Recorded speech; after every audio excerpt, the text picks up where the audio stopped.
Zachariah. He was a nice person. He was a decent person. He was very smart. He was the only Christian in the whole of the school. And I hated him. Because I thought as a Muslim, I must be better than him. But he was better than I. We start to beat him every single day that we come to school. And we agreed on that night, we need to kill him. It was dark. It was cold. And we went ahead of him. And we were 5 of us. We climbed a tree and we waited there. And from far away, we saw that a torch coming. And the light became bigger and bigger as it approaches us. And the minute that he just went under the tree, we jumped at him. He was crying, he was screaming, he was shouting. We broke his arm, we broke his leg. He started to bleed.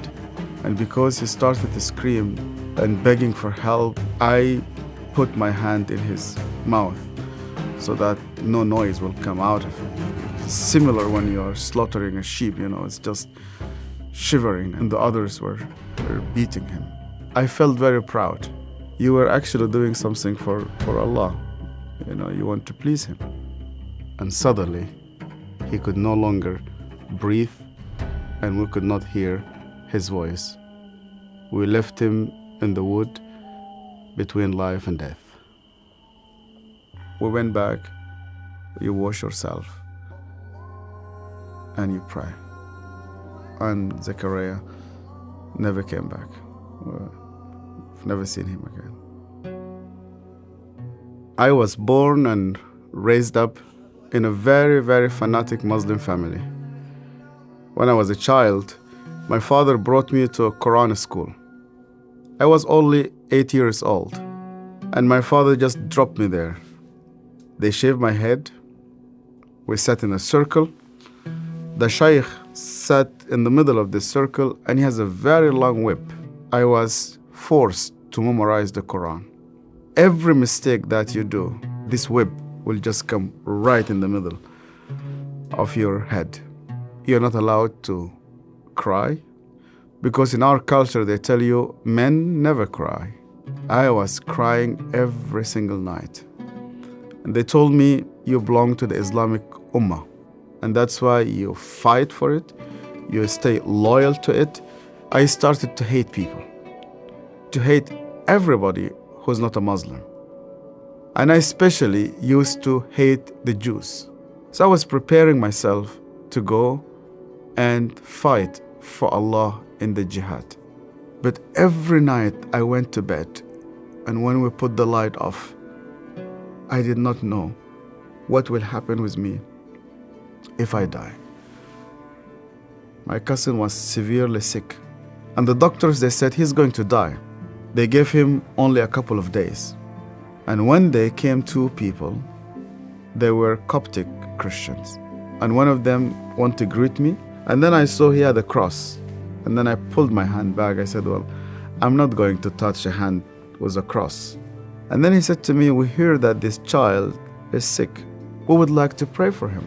And only out of politeness, I told them, okay. And they started to speak to God like a person that he speaks to his friend. They said, God, please heal this child. The minute that they said Amen, this child opened his eyes for the first time in 4 weeks. He started to move his hands. He started to speak. He sat down in his bed and he started to walk. And one of those 2 persons who prayed sat down with me, and he said to me, you know what? The real miracle is that God wants to change your heart. Do you believe that Yeshua is alive? And I told him, yeah. Because according to the Islamic tradition, God took him to heaven and he's alive and he will come back one day. And he said to me, because he's alive, you can speak to him. That changed my entire life. And when I started to read the scripture, nobody needed to convince me to love the Jewish people. The only way for Muslims to start to love the Jews is when they meet Yeshua. I loved my family, I loved my father, I loved my mother, and I loved my community. And when I decided to follow Yeshua, my grandfather and my father said to me, "You are no longer one of us." They made a funeral. They invited friends and family.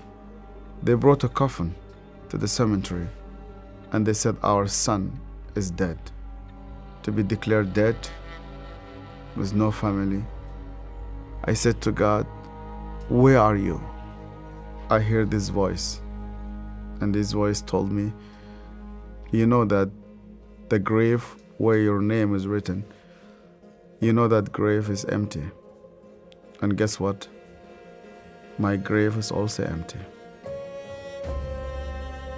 I went to Egypt for the first time after many years, and I was in a pastoral conference. And one of the Sudanese pastors came to me. It's an elderly man, gray hair. He started to speak to me, and he asked me, "Where did you come from?" I told him my story. He started to cry. And then I asked him, "Why are you crying?" And he said to me, "Do you remember me? My name is Zachariah." And suddenly, I remembered him. The last time I saw him, it was in that dark night. I could hear suddenly the way that he was screaming, even though that was 25 years. Suddenly, I started to see his broken arm and broken legs. I started to see the scars which I caused him. I started to be full of shame. I was a bad person, yeah. I was terrible. So Zechariah looked me straight into the eye again, and he said to me, "Yasser, because you hated me so much, I was always praying for you." He opened his Bible, and the minute he opened his Bible, I saw that my name was written in the first page. I hated him. He prayed for me. On that day, God confronted me. He said to me, "Even before you start to think about me, I was thinking about you. To love those who hate you, you need someone whose name is Yeshua."